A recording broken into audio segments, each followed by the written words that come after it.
Hi, so you're watching this video because you are either judging or competing in impromptu at the 2025 Hornet Cup, which is exciting. That's awesome.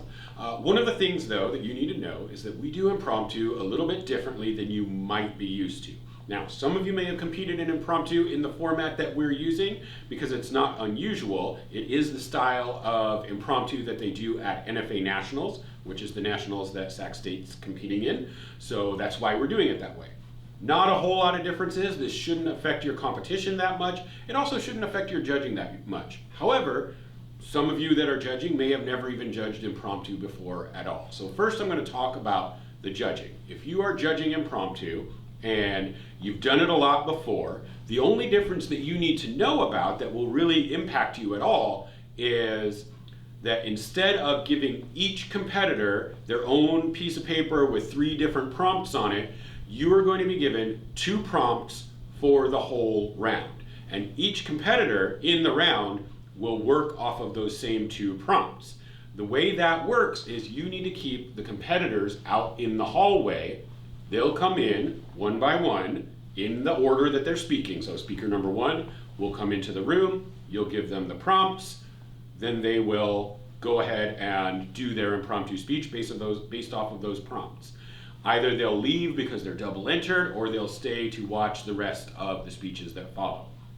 When speaker number 2 comes in, you'll give them those same 2 prompts to work off of and all the way through to the end of the round.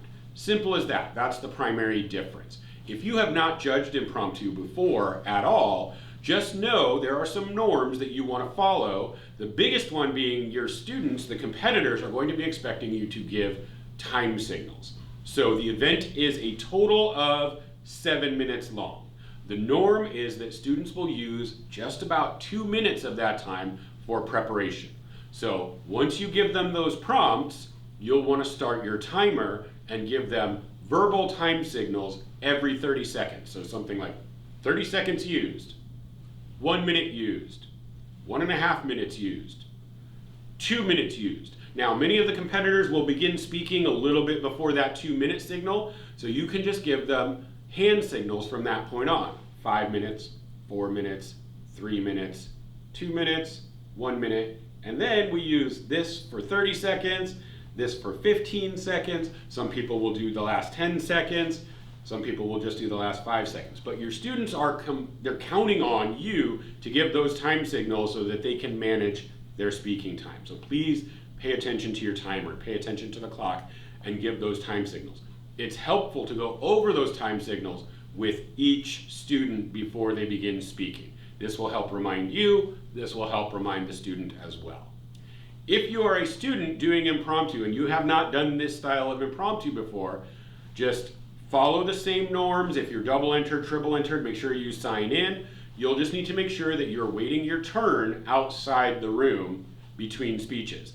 Each of you will have access to the prompts one at a time. We don't want everybody in the room because if you're speaker number 2, speaker number 3, then you will see the quotations that your teammates have or that your opponents have worked on already. So you wait out in the hall so that each of you gets fresh access to those same 2 prompts. Okay? If there are questions, some of your competitors, some of your teammates, some of your coaches may be familiar with this style. We'll also be sending out an announcement that reminds everybody of this for impromptu, but it should be fairly simple, fairly straightforward. We just wanted to make sure that everybody knows. Thank you, and enjoy your time at the Hornet Cup.